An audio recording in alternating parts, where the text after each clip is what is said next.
310장 찬송하십시다.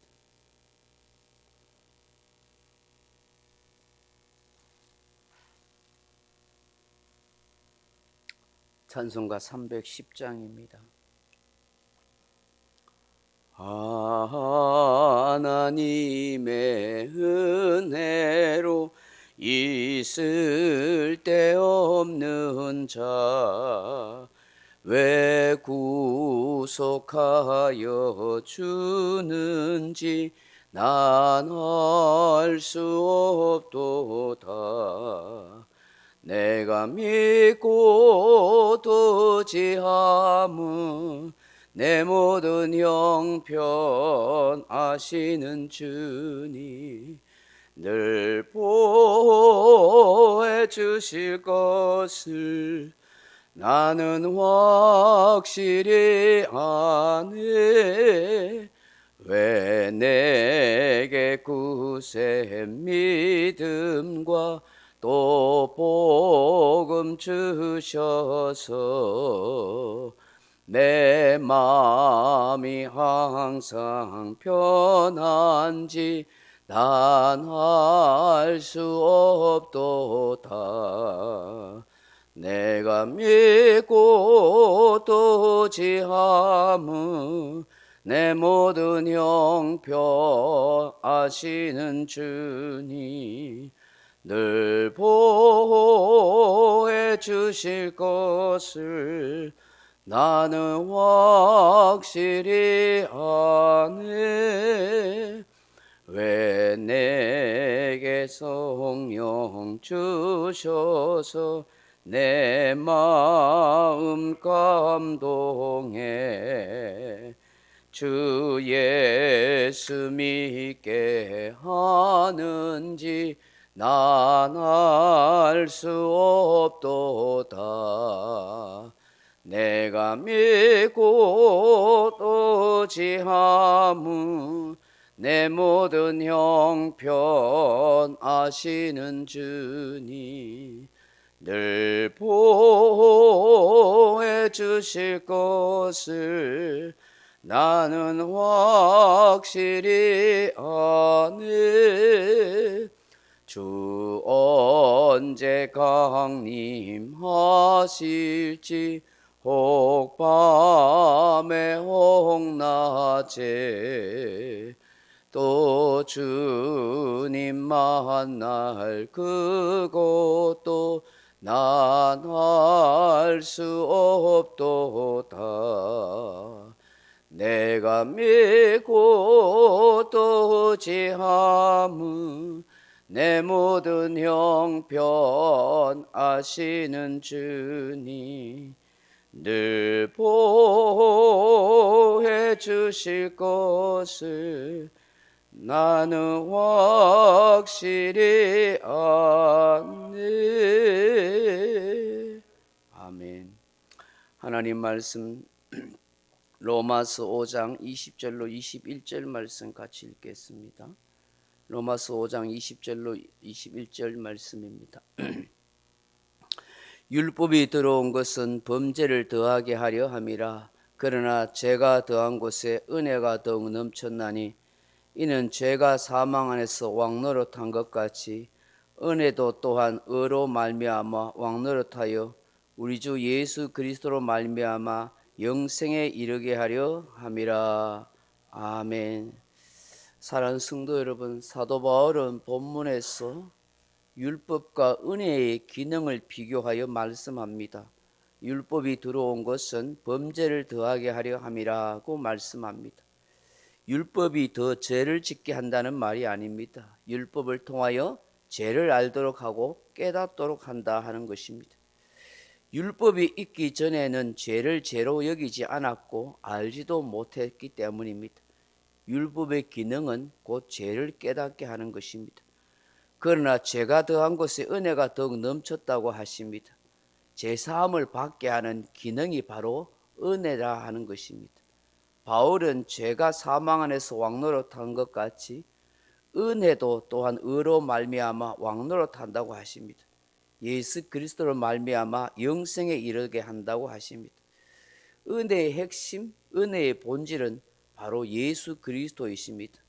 하나님께서 조건 없이 아무런 공로 없이 베푸신 선물이 바로 예수님이시기 때문입니다.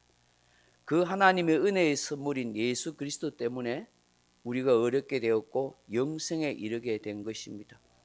그러므로 이제는 율법이 아니라 우리는 은혜 아래 살아가고 있는 것입니다. 우리는 진리 안에서 참된 자유와 은혜로 살아가는 그런 복된 성도인 것입니다.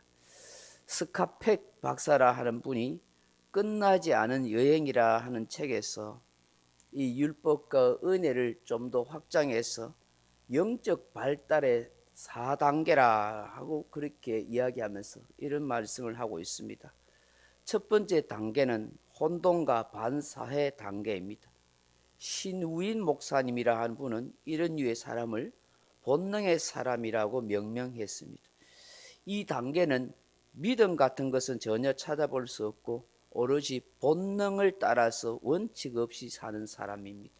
자기 이익만을 추구하고 자기 의지 외에는 스스로 통제할 것이 없기 때문에 그의 삶은 혼돈 그 자체라는 것입니다.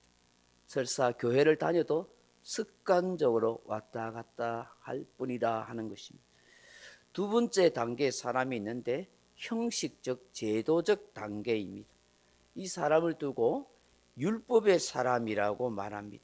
이 단계에 있는 사람은 제도와 규칙에 의존하여 자신을 통제하는 사람입니다.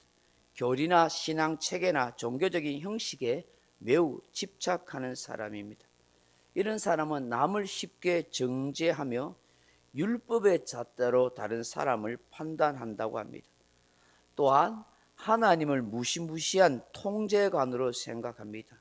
그래서 내가 잘하면 복을 주시고 죄를 지으면 당장 벌을 내리시는 하나님으로만 생각합니다. 나쁜 일이 갑자기 자기에게 생기면 하나님 앞에 벌 받았다고 벌벌 두려워합니다. 그리고 얼른 돌아오려고 한다 하는 것입니다. 그러다가 좀 상황이 나아지면 엉뚱한 생각과 행동을 하기 쉬운 단계라 그렇게 말합니다. 세 번째 단계의 사람이 있는데 회의적, 개인적 단계라고 말합니다. 이 사람을 두고 자율의 사람이라고 그렇게 말한다고 합니다. 이 단계의 사람들은 교리나 신앙 체계, 교회 제도에 대하여 깊은 회의를 가지고 있습니다.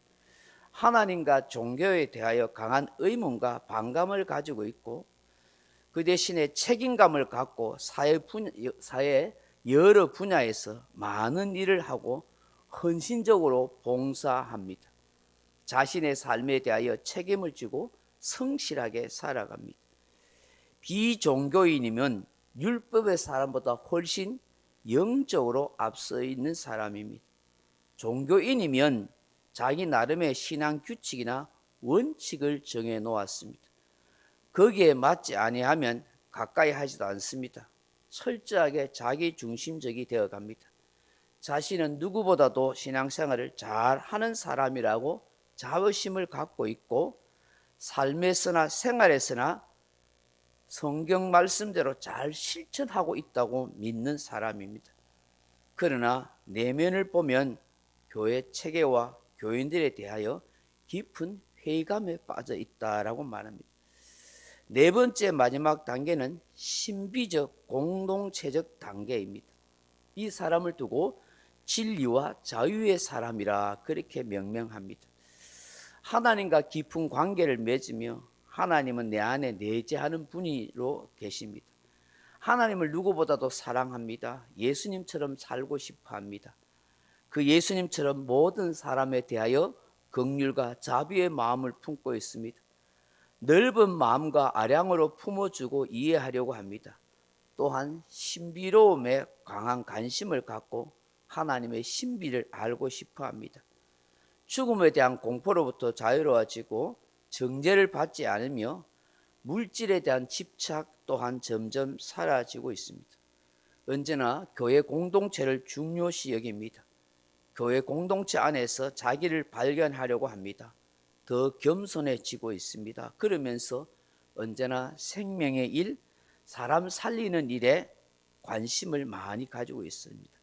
이 사람을 두고 자유와 은혜를 깨닫고 사는 사람이라 그렇게 말합니다. 사랑하는 성도 여러분, 우리는 어떤 단계의 사람이 되어야 하겠습니까? 네 번째 단계의 사람이 되어야 하지 않겠습니까? 은혜를 깨닫고 진리와 자유를 누리며 사는 그런 사람이 된다면 얼마나 복된 사람이 되겠습니까? 영생에 이른 사람으로 함께 몸된 교회 공동체 속에서 하나님의 은혜를 나누고 주의 복음을 증거하며 살아가는 그런 주님이 기뻐하시는 사람이 된다면 얼마나 복된 사람이겠습니까? 우리는 율법의 사람이 아니라 은혜 속에 살아가는 사람인 것입니다. 우리 주 예수 그리스도를 말미암아 영생에 이르는 은혜의 사람으로 날마다 그렇게 살아갈 수 있기를 주님의 이름으로 축복합니다. 각자 기도하시다가 돌아가시기 바랍니다.